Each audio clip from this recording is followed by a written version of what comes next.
SIR শুনানির notice পেয়ে দাদুর কবরের মাটি ও ট্রাঙ্কে করে নথি নিয়ে শুনানি কেন্দ্রে হাজির হলেন ব্যক্তি। শোরগোল ফেলে দেওয়া এই ঘটনাটি কোথাকার জানেন?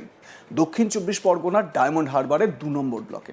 জানা গেছে দাইয়ান গায়েন সরিষা গ্রাম পঞ্চায়েতের ৭৮ নম্বর বুথ এলাকার বাসিন্দা।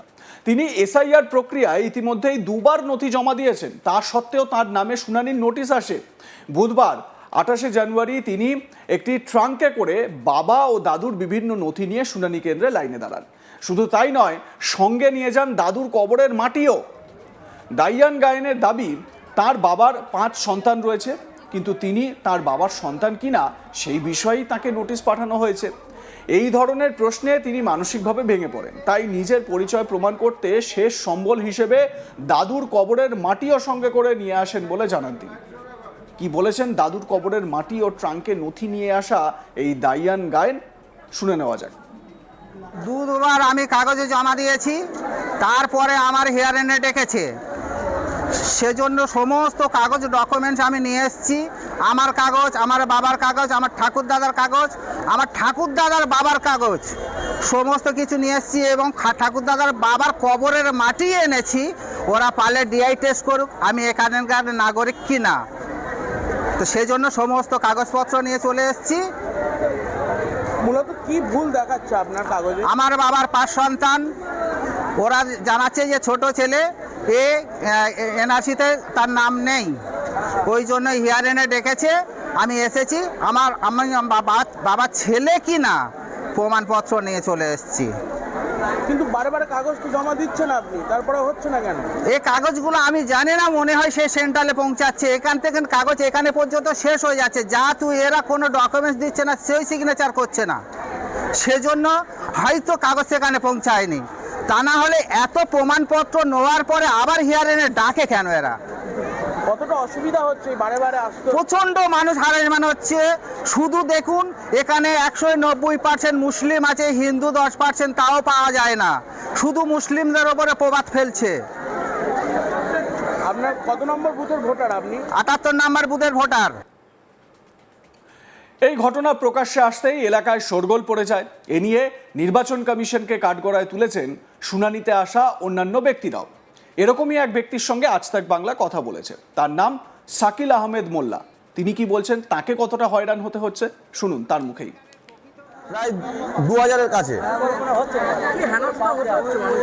মানুষের হেনস্থা হতে মানুষকে কুকুর বানিয়ে দিয়েছে। তো মানুষকে কুকুর বানিয়ে দিয়েছে, মানুষ রাস্তায় নেমে গেছে যে তোমরা এইসব নিয়ে পেরেশান থাকো। কারণ একজন ভদ্রলোক এসেছিল এখানে হিয়ারিংয়ে, তার বাবার ডকুমেন্টস আনতে বলেছিল। সে কিন্তু না, একটা দেখলাম মানে ট্যাঙ্কে টাইপের, ট্যাঙ্কে থেকে তার বাবার মাটি, কবরের মাটি নিয়ে এসছে। তার বাবা মৃত, তার বাবার ডকুমেন্টস পাবে কোথায়? তখন ডেথ সার্টিফিকেট করতে পারেনি, কোনো কারণবশত মূর্খ লোক অবুঝ লোক করতে পারেনি, কিন্তু তার বাবার এখন ডকুমেন্টস চাওয়া হচ্ছে। সে তার বাবার ডকুমেন্টস, সে তার বাবার কবরের মাটি নিয়ে চলে এসছে। এইরকম একটা পরিস্থিতি, যেটা অরাজকতা সৃষ্টি করা হচ্ছে। হ্যাঁ, ২০০২-এর ভোটার কার্ডে মানে ভোটার লিস্টে নাম রয়েছে, সেই ব্যক্তিকেও হিয়ারিংয়ে ডাকা হচ্ছে এবং তাকে হ্যারাসমেন্ট করা হচ্ছে। ঠিক নোটবন্দির মতো রাস্তায় নামিয়ে মানুষকে কুকুর বানানো, মানুষকে অমানসিকতা, বৈধ ভোটারকে অবৈধ করার একটা বিশাল মানে বিরাট বড় চক্রান্ত এটা। নির্বাচন কমিশন কার মানে মদতে করছে সেটা নির্বাচন কমিশন বলতে পারবে, কারণ সব ভোটার তো অবৈধ নয়। অবৈধ ভোটার তো প্রকাশ করতে পারেনি আজ পর্যন্ত, এত কিছু করলো, কিন্তু অবৈধ ভোটার কবে প্রকাশ করবে? সাধারণ মানুষ বৈধ ভোটারকে অবৈধ করে তারপরে প্রকাশ করবে। সম্ভবত নির্বাচন কমিশনের এইটাই বক্তব্য। মানুষের অসুবিধা হচ্ছে, মানুষ অসুবিধা বলতে মানুষ কুত্তা হয়ে গেছে, যেটা মানে মানুষকে মানে অনেক মানুষকে মানুষের বাচ্চা বললে মানে খুশি হয়, কিন্তু যদি বাঘের বাচ্চা বলা যায় সে মানে বাচ্চা হচ্ছে সেটা জানে, কিন্তু মানুষকে প্রকৃত বাচ্চা করে নির্বাচন কমিশন রাস্তায় নামিয়ে দিয়েছে। এই এসআইআর এর হিয়ারিং প্রসেসে সাধারণ মানুষের যে হয়রানি হচ্ছে সে কথা কিন্তু দৃশ্যতই একেবারে স্পষ্ট হচ্ছে। জায়গায় জায়গায় এই ছবি, মানুষ কতটা হয়রান হলে বাপ ঠাকুরদার নথির পাশাপাশি কবরের মাটি নিয়ে চলে যাচ্ছে। দেখুন, মাথায় ট্রাঙ্কে করে এই দাইয়ান গায়েন তিনি হাজির হয়েছেন এসআইআর শুনানি কেন্দ্রে। দুবার তিনি বাবা ঠাকুরদা তাদের নথিপত্র দেখিয়েছেন। তাতেও এই এসআইআর হিয়ারিংয়ে মাইক্রো অবজারভার, ইআরও, এই আরওরা নাকি সন্তুষ্ট হননি। তাই তিনি কি করলেন, দাদুর কবরের মাটি নিয়ে চলে গেলেন এসআইআর হিয়ারিং কেন্দ্রে।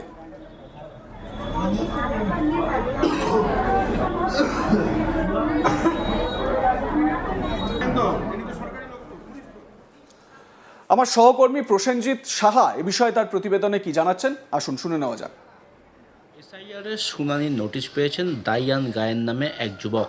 দক্ষিণ চব্বিশ পরগনার ডায়মন্ড হারবার 2 নম্বর ব্লকের অন্তর্গত সরিষা গ্রাম পঞ্চায়েতের ঘটনা। সরিষা গ্রাম পঞ্চায়েতের 78 নম্বর বুথের বাসিন্দা এই দাইয়ান গায়েন। তিনি এসআইআরের শুনানির ডাক পেয়েছেন।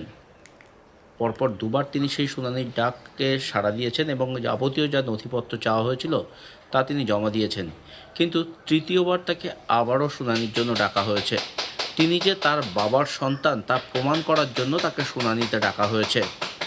দায়ানের বাবার 5 সন্তান, দায়ান তার ছেলে কিনা সেই শুনানিতে তিনি বাবার ছেলে কিনা সেটা জানানোর জন্যই কার্যত এই শুনানিতে নতুন করে তাকে ডাকা হয়েছে। আর এতেই কার্যত ভেঙে পড়েন দায়ান।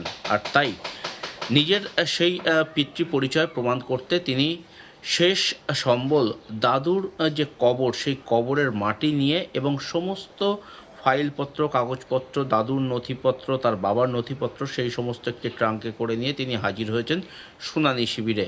আর এই ঘটনাকে কেন্দ্র করেই কার্যত চাঞ্চল্য ছড়িয়েছে এলাকায়। সাধারণ মানুষকে যে এই এসআইআরের শুনানিতে ডেকে বারবার হেনস্থা করা হচ্ছে, যে অভিযোগ বারবার উঠেছে, সেই অভিযোগ আরও একবার কার্যত প্রমাণিত হলো দক্ষিণ চব্বিশ পরগনার এই ডায়মন্ড হারবার এলাকায়। সেখানে সরিষা গ্রাম পঞ্চায়েতের 78 নম্বর বুথের বাসিন্দা দাইয়ান গায়েন, যাকে কিনা শুনানির নোটিশ পাঠানো হয়েছে। এর আগেও দুবার দাইয়ান শুনানি শিবিরে গিয়েছেন, সেখানে যাবতীয় কাগজপত্র জমা দিয়েছেন। কিন্তু তৃতীয়বার তাকে আবারও শুনানি নোটিশ পাঠানো হয়েছে এবং তাকে প্রমাণ করতে বলা হয়েছে তিনি যে তার বাবার সন্তান সেটা প্রমাণ করতে বলা হয়েছে। আর এই প্রমাণপত্র যখন চাওয়া হয়েছে শুনানি শিবিরে, তাতেই কার্যত দাইয়ান ভেঙে পড়েছিলেন এবং কিভাবে সেই প্রমাণপত্র তিনি জোগাড় করবেন সেটি সামনে আসতেই তিনি কার্যত এই সব রকম চেষ্টাই তিনি চালিয়েছেন।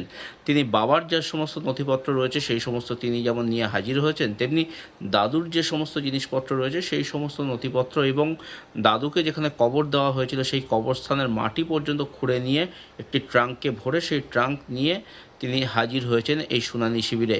এবং এতেই চারদিকে শোরগোল পড়ে গিয়েছে। সাধারণ মানুষজনকে যে চরম হেনস্থা হতে হচ্ছে এই এসআইআরের শুনানির ফলে, তার আরও একটি প্রমাণ মিলেছে দক্ষিণ চব্বিশ পরগনার এই ডায়মন্ড হারবারে। এই ধরনের ঘটনা আকসার বিভিন্ন প্রান্তে ঘটে চলেছে। দাইয়ান দাবি করেছেন তাকে প্রমাণ করতে বলা হয়েছে তিনি তার বাবার সন্তান, আর তা তিনি কিভাবে প্রমাণ করবেন সেটা বুঝতে না পেরেই কার্যত সমস্ত নথিপত্র, বাবার সমস্ত নথিপত্র, তার দাদুর সমস্ত নথিপত্র এবং দাদুর কবরের মাটি তিনি খুঁড়ে নিয়ে এসেছেন এই এসআইআরের শুনানিতে তিনি শুনানি শিবিরে জমা দেবেন বলে। আর তিনি দাবি করেছেন এরপরে যদি আরও কোনো রকম প্রমাণপত্র তার কাছে যাতে না চাওয়া হয়, সেই কারণেই তিনি তার কাছে যা সমস্ত প্রমাণপত্র ছিল সব নিয়েই তিনি এই শুনানি শিবিরে হাজির হয়েছেন। আপনাদের মতামত জানান, দেখতে থাকুন আজ তাক বাংলা। সাবস্ক্রাইব করুন আমাদের ইউটিউব চ্যানেলটি, বেল আইকন প্রেস করুন নোটিফিকেশন পেতে।